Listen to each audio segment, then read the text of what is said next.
নমস্কার বন্ধুরা, আমি সঞ্চয়িতা রান্নাঘরে সকল বন্ধুদের জানাই স্বাগতম।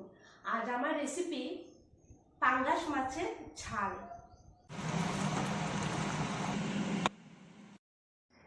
এই রেসিপি রান্না করতে প্রথমেই আমি একটা মিক্সচার গ্রাইন্ডারে পেঁয়াজ, কাঁচা লঙ্কা, রসুন, আদা গ্রাইন্ড করে নিলাম।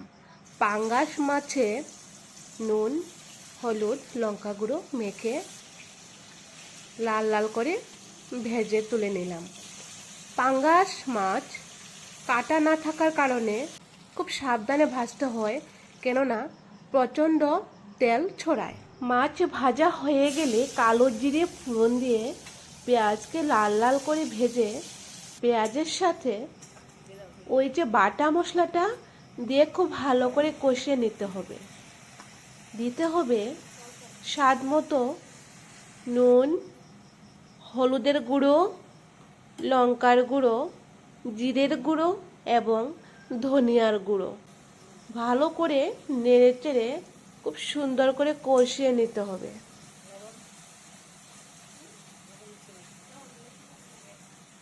মশলা কষাতে যখন শুকনো হয়ে যাবে তখন আর একটু জল দিয়ে দিতে হবে, তারপর আরও কিছুক্ষণ কষাতে হবে। তারপর গরম জল দিয়ে ঝোল দিয়ে দিতে হবে। ঝোল ফুটে উঠলে মাছগুলোকে দিয়ে দিতে হবে।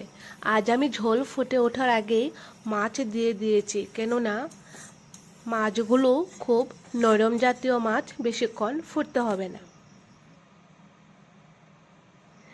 মাছ দিয়ে দিলাম, ঝোল ফুটতে থাকলো। যখন গায়ে মাখা হয়ে যাবে তখন নামিয়ে নিলাম। নামাবার আগে গরম মশলা গুঁড়ো ছড়িয়ে দিলাম ওপর থেকে। তো বন্ধুরা, এই যে পাঙ্গাস মাছ অনেকেই পছন্দ করে না। এগুলো অনেকটা বোয়াল জাতীয় মাছ। শিং, মাগুর, বোয়াল, পাঙ্গাস এদের চামড়ায় পালক থাকে না। এর জন্য মাছগুলো খেতে আমার ভীষণ ভালো লাগে এবং আমি প্রায়ই এই ধরনের মাছ রান্না করি। আপনার এই মাছ কেমন লাগে আমাকে জানাবেন। তো আমার রেসিপিটি কেমন লাগলো। তো বন্ধুরা, আজ আমার ভিডিও এখানেই শেষ। যদি আমার ভিডিওটি ভালো লাগে অবশ্যই লাইক এবং কমেন্ট করবেন, তাতে আমি উৎসাহ পাবো এবং নতুন নতুন রেসিপি নিয়ে আসবো। সবাই খুব ভালো থাকবেন। বাই।